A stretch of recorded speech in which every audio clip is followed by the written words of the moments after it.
Sana guys, stock up na ako dito. Ayan o. Oh. Magagawa sila ng box culvert. Napakapakit ng daanan guys. Tignan mo. Ang lalim niyan guys. Oh. Ano nyo? Oh. Grabe yung putik na to guys. Yan. Mga lagkitan yan. Di tama yun yung kukuhain namin. Oh. Yung mga materialis doon. Oh. Hindi makukuha talaga yan. Grabe yung putik. Ayun o guys. Oh. Binabakuna nga yung daanan. Oh. Ayun o. Binabakuna yung daanan. Nakita nyo yung lupa mga kagagang, kaya delikado. Ayun o. Ayan nyo guys, kung makikita nyo guys yung genset o, munti ko nang abutin o. Ayun o. Kapraso lang, abutin ng generator o. Diba guys? Hindi makaalis, madulas.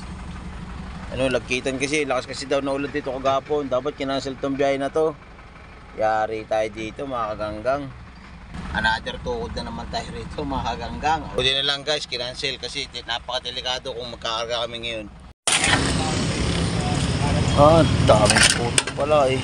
Oh, yay. Na, matitikita tayo dyan. Tikit tayo dyan. Pag nilaglag kita na putik na yan. Yan ang pinaka biyahan. Modernization talagang. Tignan mo yung daanan na yan oh. Yeah, grabe putik dyan. Guys, mabuputikan talaga yung gulong yan. Tapos matitikitan tayo yan. Pag hindi natanggal yung putik na yan. Yan ka na, tatanggalin natin yung putik na yan. Ayan o. Sobrang lakitan yan guys. O. Bawal pa naman yan pag nadaan sa espalto. Ayan o. Grabe. Grabe putik. Ang lagkit yan. Jakan ko yan. Oh, jakan. Pag ginaka niyan, paandan, talasigan talaga yan, ha? Jakan na lang. Oo. Para magtalasigan yan, maputik na yan. Alright, mga ganggang, yun na lang gagawin natin. Jakan natin para ano? Para magtalasigan yung putik.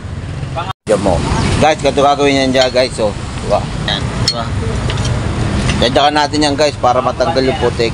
Dito ko na nga pala naisip na gamitin na yung Kagebushi technique para madali rin matanggal yung mga putik mga kaganggang. Kapag nadaan ka kasi sa kalsada, napakadelikado dyan sa ibang mga motorista, lalo na pag naulanan mga kaganggang. Bukod sa papangit yung kalsada, madulas din yan para sa mga nakamotor pag naulanan mga kaganggang. Kaya dapat meron din tayong malasakit sa kapwa natin mga motorista mga kaganggang. Hindi ko nga lang pala alam kung magkano magiging resulta nito sa violation pag naputikan yung kalsada. Kasi itong biyahe nga pala namin na to, itukod, wala kami na pala rito dahil hindi kaya makapasok yung sasakyan. Tapos kung matitikitin ka pa, hindi double kill ka na niya mga kaganggang. Naabala ka na, hindi ka pa kumita. Kaya sayang lang yung biyahe natin mga kaganggang. Pero sadya talagang ganoon ng mga biyahero, kasama talaga sa buhay yan mga kaganggang. Agad-agad at nilinis na kaagad ng pahinanti ko yung gulong para makabiyahe na ulit kami na isa pang biyahe mga kaganggang. Shoutout nga pala kay Carlo Abena, classmate ko ng high school mga kaganggang.